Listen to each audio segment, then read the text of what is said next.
Hello and welcome to my channel. My name is Laura and this is Small Stuff Big Family. Today I have a chocolatey no-bake cookie recipe for you today. This is one that's been around since my childhood.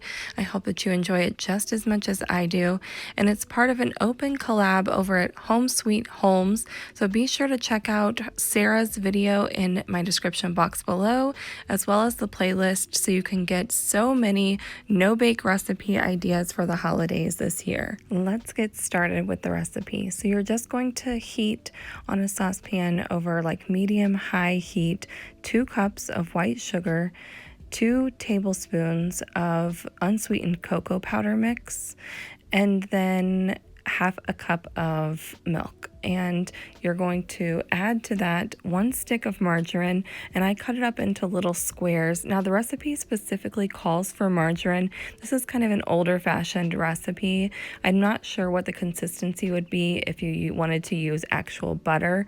There's been that whole debate back and forth between whether butter or margarine is better for you.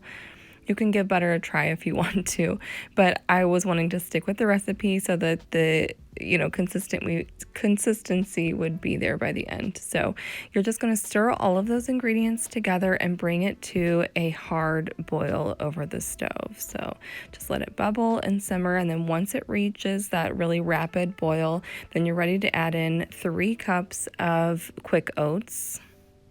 Next, you're going to add a half a cup of peanut butter, and I had to scrape every last bit of the peanut butter that we had left in this house to get that half of a cup. So I was leaving no dollop unspared. That jar was completely clean by the time I got everything out of there.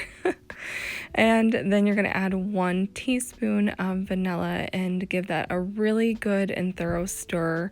And you're going to take it off of the heat, but keep stirring really quickly to make sure that all of the peanut butter and the oats get nice and evenly coated, and the peanut butter gets completely melted so it blends together really nicely. And then you're going to take it off the heat. Like I said, prepare a cookie sheet with waxed paper on it. And you're going to let the mixture cool for just several minutes. You don't want this to be really hot when you're working with it. So leave it there for a little while, let it cool down, and then you can start scooping it onto the tray. So I started using the wooden spatula, or the wooden spoon rather, but it just wasn't really coming together right. It was kind of like making a mess. So I decided to get a smaller spoon so I could make my little drops. But it doesn't have to be perfectly neat. You're worried about the taste, not about like the shape of these things. They're just like those really easy drop cookies. So add them to the tray. And now this recipe is going to make 2 trays full of the size that I made these.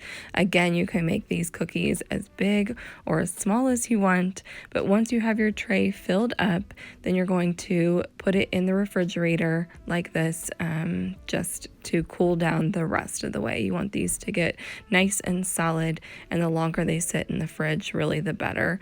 And like I said, this will make 2 trays full. As you can see, I barely had enough room to have 2 trays in my fridge. And this is what they look like when they are finished. They're not the prettiest things in the world, but they are oh so tasty. These look, smell, and taste exactly as I remember them, so they're definitely easy to make. Now they will get like really melty, so you don't want to let them sit out for like too long. You want to put them back in the fridge and keep them at a cool temperature, because if they get too hot, they'll start to get real melty, almost the way that like fudge does. It has like that fudgy type of consistency to me, but it's so good. And you can definitely taste the peanut butter.